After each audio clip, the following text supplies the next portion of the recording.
Well, good evening, everyone. Wait, so everyone's ready. Good evening, everyone. It gives me great pleasure to invite you to tonight's event on Nudge versus Sludge to break greenwashing and the failure of corporate regulation. My name is Rosie Nathan. I'm currently Professor of Commercial Law here at the School and Director of the Melbourne Centre for Commercial Law.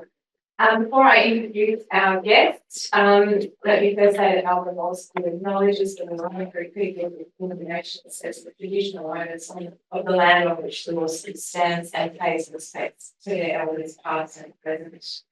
Our presenter for tonight is my colleague, Professor Christine Parker, who, as you know, is a Professor of Law and Associate Dean of Research here at Melbourne Law School, and Chief Investigator in the ARC Centre of Excellence for Automated Decision Making. After Christine's given her presentation tonight, she's kindly agreed to take questions, and I'll be moderating those questions. For those of you here in the room, Avril has a roaming mic. It means that people listening online can hear the question. For those of you online, please post your questions in the Q&A function. I'll do my best to get to as many questions as possible. For those of you who are here in the room, we do have refreshments afterwards. Okay, so without further ado, I'll hand over to Christine. Thanks for the lovely introduction, Mary, and thanks for the invite, and thanks everybody for coming out on a cold night. So I too wish to acknowledge that I live and work on the unceded land of the Wurundjeri people of the Kulin Nation and pay my respects to Aboriginal and Torres Strait Island elders past and present and any First Nations people present tonight. I also want to acknowledge that I have quite a few collaborators and co-authors on some of the work that I'm presenting. So I want to acknowledge their hard work, ideas and inspiration. We've got Julian here, a recent JD grad in the audience, and I believe Fiona Haynes is online. Okay, so in 2021, in the lead up to COP26, global banking giant HSBC put posters and billboards up all over Glasgow where the meeting would be held. HSBC were highlighting their intention to provide up to $1 trillion in financing for clients to transition to net zero and plant 2 million trees. They omitted to mention that they were also still financing fossil fuel and other emissions-heavy industry in the billions over the same time frame, in some cases up until 2040. HSBC's campaign prompted some creative counter-advertising or culture jamming by activist group Brandalism, which you can see on the right of the slide. It also prompted a regulatory response. Activists made dozens of complaints to the UK Advertising Standards Agency, arguing that HSBC's billboards amounted to misleading greenwashing. The Advertising Standards Agency, the ASA, agreed with the activists. They found that on the basis of the ads, consumers would have expected HSBC's climate commitments to include immediate divestment from emissions-heavy industry, not HSBC's actual policy of phase down and engagement over decades, which was hidden on the webpage. A year later, in 2022, at COP27, UN Secretary-General Antonio Guterres launched a report. He was promoting voluntary climate commitments from corporates and others. He did so with a huge warning: zero tolerance for net zero greenwashing, such as net zero commitments with loopholes wide enough to drive a diesel truck through. He referred to greenwashing as rank deception and a toxic cover-up that could push our world over the climate cliff.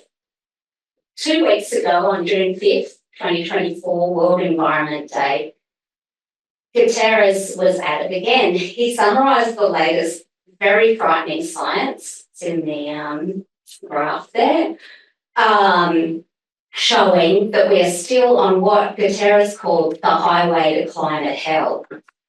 Guterres decried the fossil fuel industry as the godfathers of climate chaos for their relentless zeal in obstructing progress over decades by distorting the truth deceiving the public and sowing doubt. In other words, greenwashing. He called on the usual voluntary ESG type measures, corporates to report and commit, the finance industry to rapidly take funds out of fossil fuels and into renewables.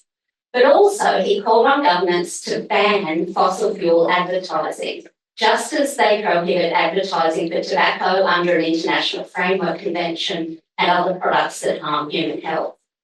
He also called on the advertising and PR industry to stop aiding and abetting greenwashing, and news media and tech platforms to stop taking fossil fuel advertising.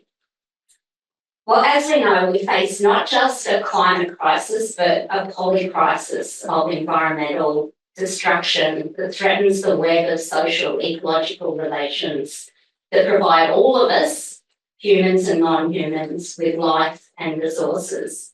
And we need legal and regulatory governance systems that help us move rapidly away from environmental destruction and towards restoration, repair and adaptation. Fiona Haynes and I call that the test for ecological regulation. One way that authorities seem to believe that we can do this is through what I will call nudge. So nudge is the idea that accurate, meaningful, good quality information about the comparative environmental impact of different products, services and investments will prompt people, consumers and investors, to move their money out of fossil fuels and into renewables, out of environmental destruction and into the green circular economy. This will in turn nudge business to go more green, so we get a virtuous circle which will transition the whole economy to a sustainable future. But only if consumers get good quality information. Greenwashing creates poor quality information that prevents the market doing its work. So the theory goes, we need regulators to prioritise enforcement action against poor quality information. So I'm going to argue, however, that focusing on nudge-inspired whack-a-mole enforcement against individual false green claims will leave us fighting a rearguard action against an ever-evolving sludge of corporate greenwashing. This sort of instrumental regulation is reactively fighting the symptom, individual misleading representations, rather than the cause, a corporate discourse that's aimed at obfuscation and distraction.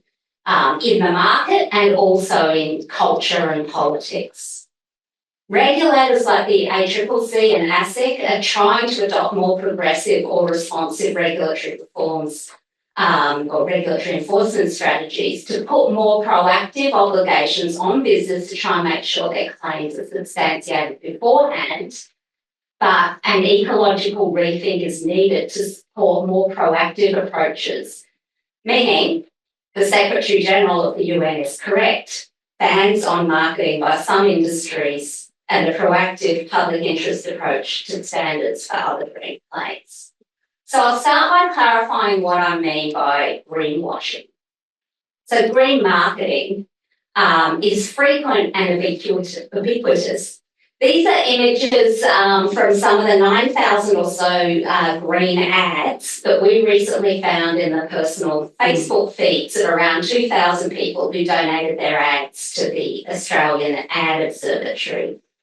And I'll draw on this research for illustration throughout the talk. I can tell you more about it later if you're interested. According to the ACCC, consumer goods like cosmetics, clothing and footwear and food and drink packaging are particularly prone to greenwashing. And in relation to climate, the industries that cause the highest emissions, fossil fuel energy production, internal combustion engine or ICE, cars, air travel and intensive monocrop and animal agriculture also have the greatest incentives to greenwash. Green marketing can provide competitive advantage, command a price premium, and alleviate pressure for stricter regulation. The incentives to mislead, stretch the truth, or omit inconvenient complexities are therefore enormous, and green claims can be very hard to disprove.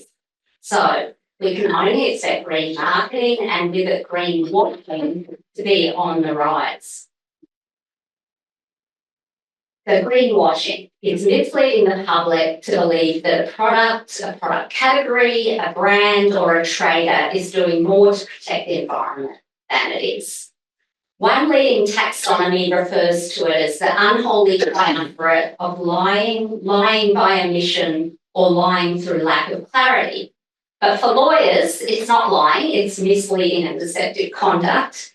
And misleading and deceptive conduct depends on the impact or likely impact on the audience. So lying, the intentional misrepresentation of the truth, is not necessary for greenwashing to be an offence. So I've just corrected Extinction Rebellion's banner there to make it very legally correct. So the core issue in the law is the reliability of information for consumer or investor choice. And we can think of this in terms of three categories: making false claims, omitting important information, and making vague or meaningless claims. So I'm going to illustrate each of those so that we know what we're talking about, and then complicate it. Okay, so a great example of making false claims is the well-known Volkswagen Dieselgate case. In Australia, the ACCC successfully negotiated a significant settlement with Volkswagen. Volkswagen cars had higher nitrogen oxide emissions than claimed because VW had installed a defeat device in the cars so that the emissions would seem lower when tested in the lab as compared to driving on the road, which was good for performance. VW represented to consumers and regulators that emissions were at a certain level, whereas in reality they were only that during testing, not in ordinary conditions. And it affected 10 million VW and Audi cars all over the world. So that was a great case, but for the most part, it's virtually impossible for the consumer to tell from the face of the ad whether such claims are truthful or not. And this becomes even more problematic and contested when we consider the other two categories: greenwashing via omission and the use of vague or ambiguous terms. So the HSBC campaign was an example of omitting important information. Consumers may have been able to piece together that HSBC had an investment strategy of fossil fuel phase down and engagement over decades rather than immediate divestment. But they would have had to first follow the scan code on the billboard to check HSBC's sustainability website, study media coverage to understand what debates about net zero commitments at the COP were happening, familiarise themselves with the meanings of various responsible investment strategies such as divestment and engagement and so on, and learn the meaning of various climate reporting and accounting frameworks. The ASA found that individuals should not need to do a deep dive into banking practices and the geopolitics of net zero in order to understand the meaning of HSBC's billboards. In our ad observatory work, we've also found likely examples of greenwashing by omission, including instances of Pepsi's infamous global advertising campaign that advertises some bottles as 100% recycled plastic, which is not 100% true. And it puts a greenwash over the whole brand that minimises its impact on the plastic crisis. So this picture is actually from their website after numerous complaints and actions, hence they've added that large fine print pointing out that the label and lid aren't recycled. And the next picture on their website shows a fantasy of infinite recycling of plastic, which just cannot happen. Also in our work, we found that a major beauty product retailer appears to have sent personalised ads, those ones when you've already been looking at something or bought something and then you get the one showing the thing that you were already looking at. Okay, so those ones, to many of our donors, highlighting particular products that they were looking at or interested in, and promoting them all as having sustainable packaging, which turned out to relate to the postage delivery costs, nothing to do with the actual product. In fact, omitted from the ads. In our recent report with the Consumer Policy Research Centre, we also found a plethora of vague or meaningless claims such as clean, green, sustainable, used in many, many different and non-comparable and unsubstantiated or unsubstantiable ways. So terms like biodegradable, recyclable, compostable are frequently used with little clarification as to what aspects of the products are biodegradable, compostable, recyclable, and in what circumstances. And these sort of claims typically rely on a set of actions and processes in the future that may or may not actually happen and over which the consumer has very little control. Okay, so far I've talked about 3 ways in which functional textual claims can amount to greenwashing in the sense of poor quality information. But now I want to turn to the emotional, cultural and political dimensions of these claims. We all know that green ads use narrative, imagery and aesthetics, what ad people call the creative execution of the ad, not primarily to convey information, but to create a vibe or a feeling. The creative execution has a resonance designed to trigger emotions like guilt and duty, the feeling that you should give up your wasteful habits and buy this compostable coffee pot. They also appeal to positive environmental feelings like the desire to connect with nature. And they do feel like you need to buy the product to feel at one with the earth and to extend that feeling to the company marketing these products. They and you are together doing something about plastics in the ocean. And it's environmentally virtuous, obviously, to eat junk food if it's made from plants, even if those plants are the products of intensive monocrop production and land clearing. This can have an emotionally manipulative effect on the individual, which is accentuated by the algorithmic affordances of digital media. So in our work, we also looked at the whole flow of ads received by those individuals who've been targeted with the most green ads, and the algorithm seems to be giving them, some of them, an assemblage of ads curated to appeal to a very specific sense of environmental commitment and ethical consumption. So we don't know who they are, they're anonymous, but we've given them nicknames.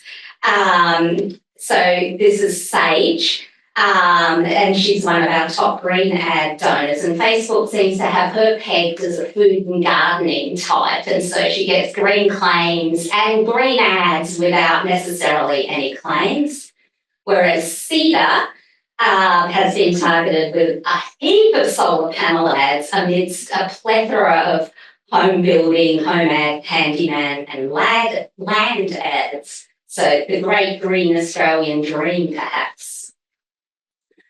We might think that those who want to be good environmental citizens would be inclined to be sceptical about such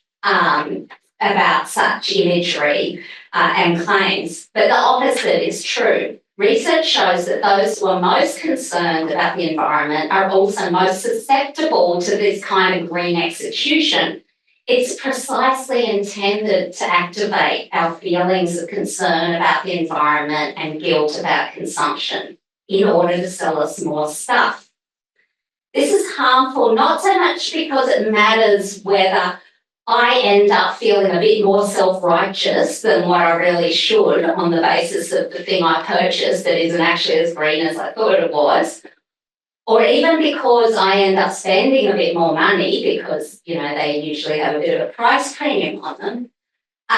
They're problems for me, but the real harm is in the cultural and political stories that green advertising is selling about the sustainability of business itself and what we need to do to address the ecological crises. Many are sceptical about whether advertising campaigns really do sell more of any particular product or service. But when it comes to advertising Pepsi's recycled bottles or a fossil fuel company's net zero commitment, the point is not to sell a particular product, but a social license for that business to keep on doing what it's doing now for as long as possible.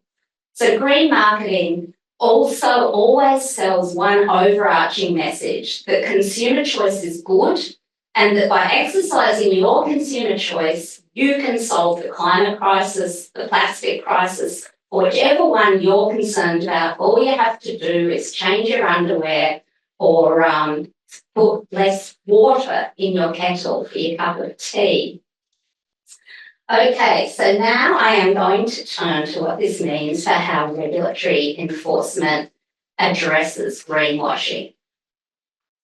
So in principle, the current broad prohibitions against misleading and deceptive conduct that we have here in Australia in Section 18 of the Australian Consumer Law and other similar laws, in principle, these laws are sufficient to address greenwashing. In practice, it's overly narrow. It's based on the instrumental idea that business regulation is there to address externalities or market failures one by one, individual instances of misleading and deceptive conduct, and which should be designed to intrude as discreetly and narrowly as possible into commercial activity. This works most effectively where greenwashing consists of positive misrepresentations or lies. So that successful case against VW is a good example of where it can work. The evidence was clear. VW had lied about whether emissions from the car met very particular and well-established regulatory standards. They had done so by intentionally designing and fitting the defeat device and then peddling the lie to regulators and customers. No one could complain that it was regulatory overreach to take enforcement action in such a case, and it's no wonder that the federal court actually wrapped the ACCC over the knuckles for not going hard enough with their modest $75 million fine and their failure to actually get an admission of wrongdoing out of VW.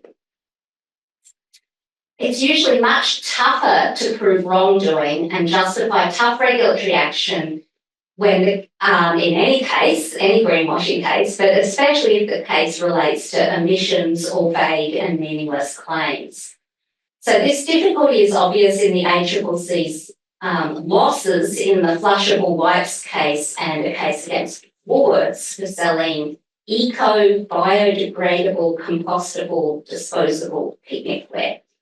So in that Woolworths case, the court accepted the defendant's argument that the products had at the time of sale the quality of biodegradability, even though in practice consumers could not rely on this quality because, for example, the picnic wear would only biodegrade in specific circumstances in a special facility. Similarly, the flushable wipes were flushable, but once they were flushed, they contributed significantly to fatbergs that harm the sewerage system and don't Google image search. All right. So the outcomes of this case-by-case approach are often counterproductive. They provide continued license to make meaningless claims.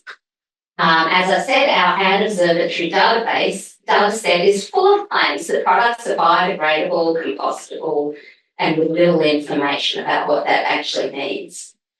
Instrumental regulation also puts the issue the wrong way around. It relies on a consumer or an NGO or a competitor to wait until the business makes the representation, then identify that it's false, complain to a regulator, and be able to prove that it was false. This sets up a game of whack-a-mole, going after claim serially. An unworkable strategy if the aim is to produce accurate, meaningful information about the comparative environmental credentials of different products.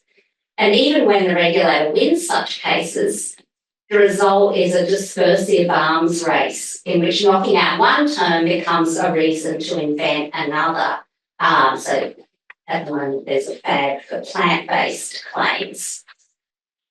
Such action also leaves regulators vulnerable to the criticism of regulatory chill or green hushing, that businesses will choose not to make green claims even when they believe they're justified because they don't want to risk liability or a court case, thus causing a market failure in a different direction, with businesses and consumers losing the opportunity to nudge each other towards sustainable consumption. Okay, so I think our regulators are therefore trying to develop a more proactive, what we might call a responsive regulatory approach. ASIC and the ACCC, along with various international regulators, are using their existing capacity to take enforcement action in a strategic way aimed at establishing the need for substantiation of green claims. And they're doing this through a classic responsive regulation style pyramid, which means they educate business first by putting out guidance and education about green claims, then conduct surveillance or take complaints, send letters, issue infringement notices, and only move up to the most coercive actions like enforceable undertakings and court actions for businesses who don't cooperate or are particularly egregious examples. And both ASIC and ACCC are very active, but probably ASIC is doing the more comprehensive job at the present, taking this approach, partly because they've got the advantage of all the discussion about climate reporting and disclosures and so on to work with. So they've undertaken a public communications offence, dozens of letters, 17 infringement notices at last count, and 3 court actions. And their ASIC's actions are aimed at the accuracy and meaningfulness of claims made by superannuation funds advertising sustainable investment options and companies disclosing net zero and similar commitments. For funds, these are mostly situations where the advertising or the marketing material states a really stringent investment strategy that excludes many stocks, such as that shown in the slide from Active Super's marketing material. But in practice, that stringent investment strategy either wasn't carried out effectively or was nuanced in a way that was in the fine print but not evident from the marketing material. So that might be through the use of pooled funds or investing via an index, or only investing in, still allowing companies that had a certain percentage of working coal or something. So ASIC's 2 recent court wins against Active Super and Vanguard are examples of that strategy. ASIC's infringement notice against Future Super is a little bit different because it took aim at overblown claims that responsible investment makes a real difference. And this one's interesting to us because Future Super have a really heavy presence on Facebook in terms of advertising. That's some of their ads on Facebook. They obviously take a very black and white and green approach. They're giving that message that, they're really stringent.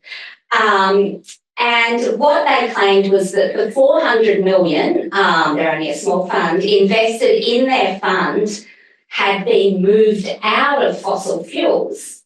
Now they target young people, and ASIC said, well, actually there's absolutely no evidence that any of that money ever was in fossil fuels.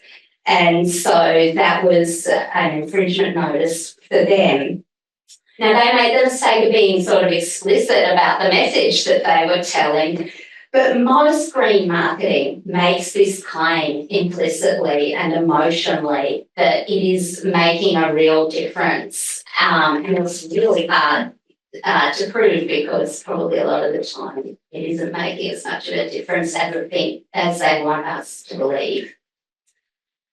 Okay, so the proactive responsive regulation approach has therefore made some gains, but is limited because corporate and consumer regulators have to rely on its existing misleading and deceptive conduct law to identify these very specific misrepresentations. So this bootstrapping type approach to eliciting meaningful environmental communication and action from business is painfully slow and incremental. Without political commitment to meaningful proactive standards for corporate environmental disclosures and actions, even the most strategic responsive regulation would have to take an unsustainably large slew of individual actions to make any difference. And they still end up having to rely on market-based action and voluntary industry standards as the basis for substantiation of any environmental claims. So the ACCC's recent enforceable undertaking against Moo Yogurt is a good example of this catch-22 when trying to use misleading and deceptive conduct law strategically. ACCC took action against Moo for claiming that its containers were made of ocean plastic, which is the containers on the left there, which gave the impression that recycled plastic waste was collected directly from the ocean and made into your yogurt container. After the enforceable undertaking, Moo now clarified that their containers are made from ocean-bound plastic. Abandoned plastic waste that was collected within 50 kilometres of the shoreline in regions where waste management is inexistent or inefficient, according to the terms of a commercially offered voluntary standard and certification. Changing the precise wording of the disclosure on the packet does not change anything about how effective the voluntary certification is at actually addressing the plastics crisis or doing anything really to change anything, and arguably goes backwards by giving legitimacy to an inadequate market-based response. They've got another case coming, but I won't talk about that at the moment. The more difficult and culturally and politically significant cases are being pursued by civil society groups. So the Environmental Defenders Office, an environmental advocacy-focused community legal centre, has filed dozens of complaints with the ACCC, ASIC and other government authorities on behalf of various NGO and citizen clients alleging misleading and deceptive greenwashing. It's also released a handbook to get people to do it for themselves. Part of their strategy is to hammer the regulators with evidence of the ubiquity of greenwashing to make sure it stays an enforcement priority.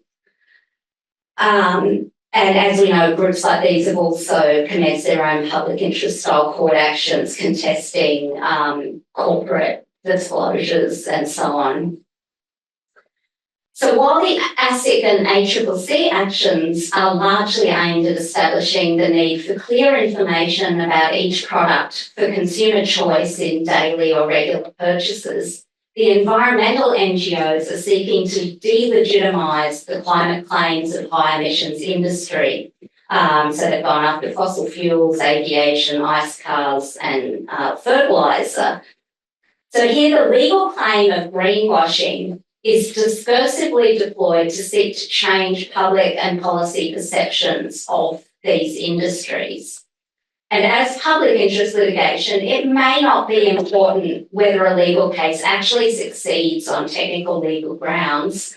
Rather, the invocation of consumer law in the courts is a form of theatre a dramaturgical production bringing attention to the bad faith behaviour of major emitters and other environmentally destructive industries and the problems of greenwashing in general. So they particularly have focused on the use of greenwashing sludge by the fossil fuel industry to delay meaningful and timely climate action, which is often analogised to the tactics used by big tobacco to avoid regulation and accountability. And alongside their use of the formal procedures of the law might also be performative elements such as culture jamming or brandalism, as in the campaign against HSBC's advertising that I mentioned at the beginning, and the growing campaign to ban fossil fuel ads. And there's an example on the right, which is using brandalism or culture jamming quite a lot.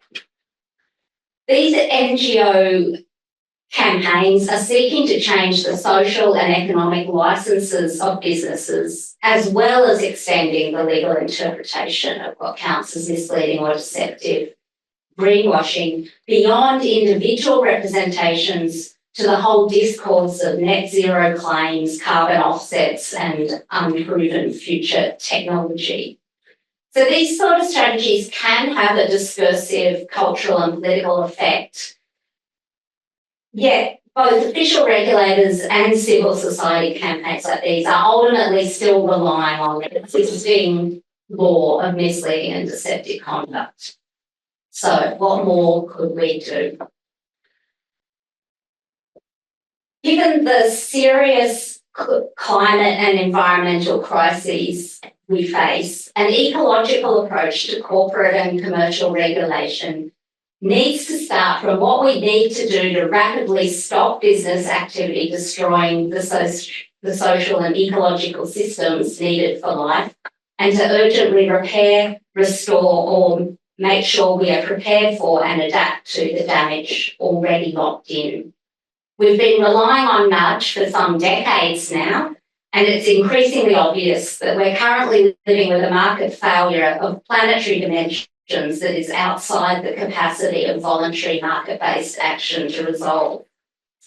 So many legal and regulatory steps are needed, and others, including many of my colleagues, have discussed them at length. Things like mandatory transition plans for certain industries, strict environmental standards for those that will continue, banning certain components and processes, corporate capital punishment for those who don't comply with the first two, which means de-licensing companies and directors, not actually killing anybody. Plus, of course, adjustment of subsidies and taxes, public procurement standards, and massive investment in clean-up and recycling and adaptation. But I'm talking about greenwashing, so I'm going to conclude with 3 broad suggestions focused on an ecological rethink of greenwashing regulation and enforcement, specifically focused on those 2 goals of rapidly stopping some business activity and urgently adapting others. And I'm assuming that this sort of sits within a larger plan of regulatory action. So the first one, banning all marketing by certain high environmental impact industries. For industries that should no longer exist or be radically reduced, the only reason for them to advertise or market themselves in any way is to expand their market or extend their social licence. It's illogical and inherent greenwashing for industries to be promoting themselves when global climate commitments and IPCC evidence has shown that they must disappear or transform into something completely different. Any industry that is causing destruction of the climate necessary for life and health should have no more licence to market themselves than tobacco. There's no reason for them to be marketing. So all marketing by these industries should be banned, starting with fossil fuels. We can maybe talk about what other industries in the question time. There is a global campaign to ban fossil fuel ads, and as I mentioned at the beginning of my talk, the UN Secretary General is on board. So is Emma Thompson, who I find more inspirational personally, being a woman of a certain age and socioeconomic status and so on. Many local councils, including in Australia, have banned fossil fuel ads in public spaces, and art galleries and sporting bodies have also agreed under pressure to not accept fossil fuel sponsorship. Government should follow suit. So that would knock out quite a bit of the greenwashing that I've been talking about. For the other businesses, green claims are still dangerous claims. Dangerous culturally and politically because they enable predatory delay and extend reliance on inadequate market-based voluntary action, and because they're misleading to individual consumers. The law does not allow pharmaceuticals and medical devices to make therapeutic claims without evidence. We do not allow processed packaged foods like breakfast cereals, let alone biscuits or lollies, to make health claims. Foods have to meet a certain level of healthiness to carry any sort of nutritional claim, and there must be evidence for more specific health claims.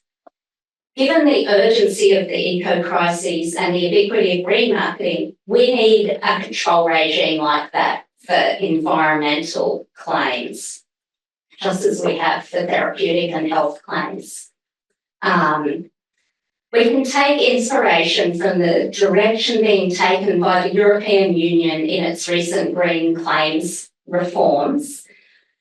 The EU's ambition is to ensure that businesses and financial providers will only be able to make green marketing claims and disclosure reports that are specific and meaningfully based on credible, science-based, independently verified standards.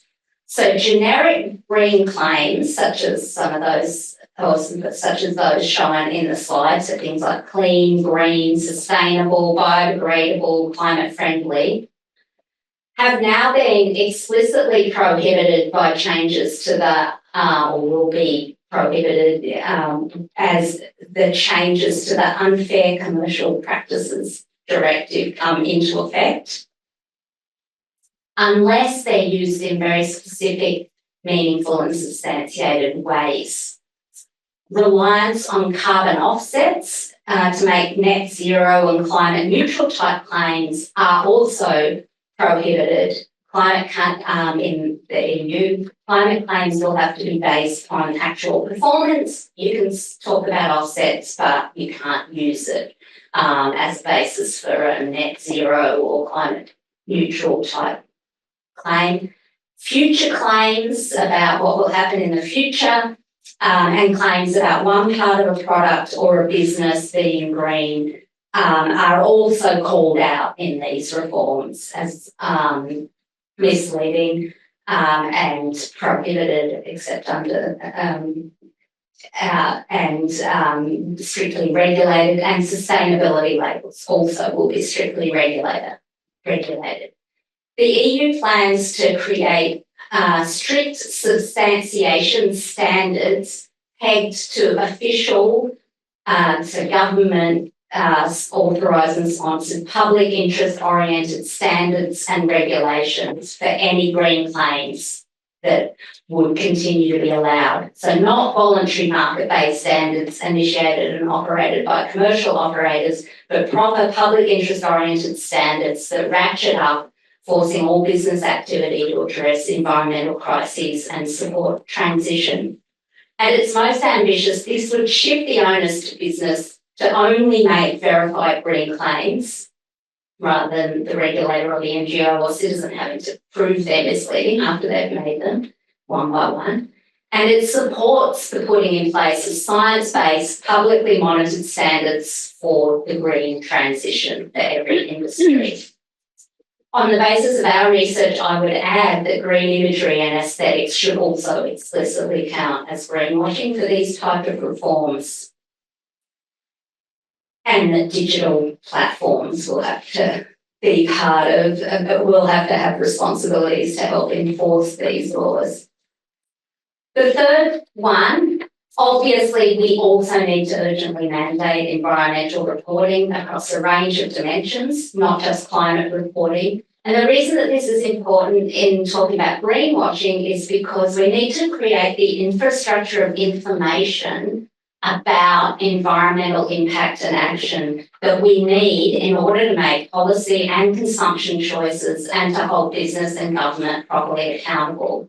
Currently, I fear we're putting too much energy into coming up with rules to support positive green disclosures and not enough to require reporting of negative impact. We need the negative impact to be reported as well so that we can see what when false or misleading claims are being made, and so that businesses can be named and shamed for that impact, negative impact, as easily as they can market trivial environmental claims at the moment.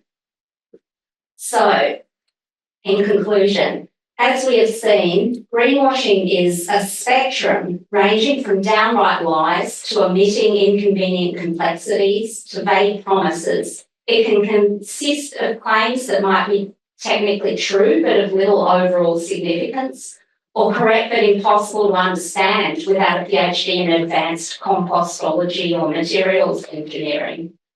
Functional textual representations are frequently combined with visual elements that create a green vibe that activates feelings and subjective identities without necessarily making any informational claim at all that misleading and deceptive conduct law could grab onto.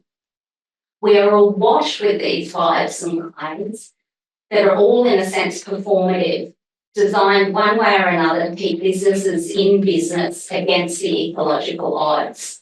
Unless greenwashing is tightly controlled, it will tell a cultural and political story that acts to deny and delay the urgent and radically transformative action needed, and to diffuse responsibility for environmental action from business and governments to individual consumers.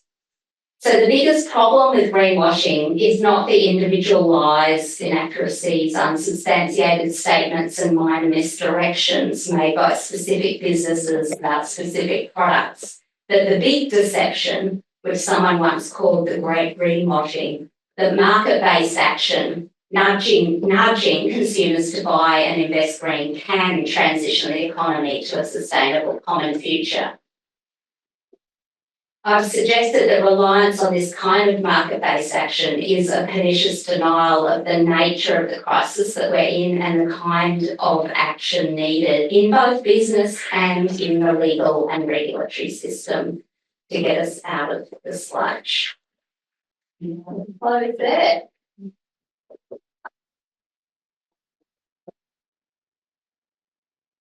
Thank you very much, Christine. That was so interesting.